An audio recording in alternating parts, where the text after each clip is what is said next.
In a typical class group chat, someone drops in a funny photo, and almost instantly, another student fires off a sarcastic comment. To the people sending these messages, the interaction feels like harmless fun. They see themselves participating in a shared moment of entertainment. Starting from a single comment, as laughing emojis and jokes pile on, the interaction rapidly multiplies outward. While that chat activity grows, the target's experience is entirely different. For the student being laughed at, the humor disappears. The medium itself creates a barrier. When we type, we don't see the immediate facial reactions of the person on the other side. We lose the physical feedback that normally triggers empathy and tells us to back off. That convenience creates a serious blind spot. A few casual taps on a screen can inflict real-world emotional harm, entirely unseen by the people causing it. Digital harm exists beyond overt threats or the use of explicit language. Disrespect often operates in stealth, starting with subtle interactions that mimic normal conversation.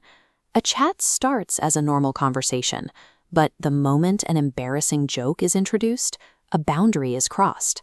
This breach signals to everyone else that it is acceptable to join in, accelerating into a cycle of repeated teasing. Ignoring these small, early breaches of respect sets a precedent. It lays the groundwork for much larger conflicts within that digital environment. As the environment deteriorates, the behaviors become more invasive. This often involves violations of privacy, like capturing and sharing screenshots of private conversations without permission. It also takes the form of social isolation, where a specific student is purposefully excluded or removed from the group entirely.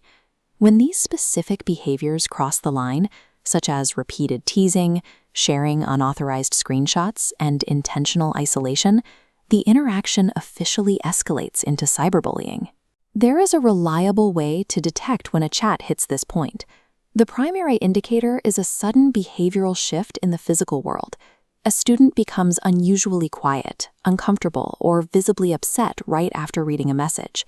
That physical silence is a major warning sign. It confirms that the digital space has become toxic for that individual, even if the chat itself is still filled with laughing emojis. Spotting these behavioral cues is the crucial first step. It allows us to detect invisible digital violence before the situation escalates further. To stop the momentum of a toxic group chat, we have to introduce a behavioral circuit breaker.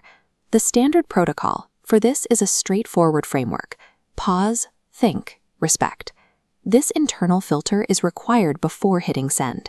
Ask yourself, is it true, kind, necessary? Would you say it face-to-face? If a draft fails, like the kind requirement, the process halts and you delete the message, allowing a respectful alternative. This filter reinforces a broader rule of digital engagement. It is entirely acceptable to disagree with an opinion. It is never acceptable to insult or humiliate the person holding it. Applying this filter matters because every message leaves a digital footprint. The words we choose to type become a permanent reflection of our character. Respectful communication acts as a safeguard. It builds a digital culture where trust and safety are the standard.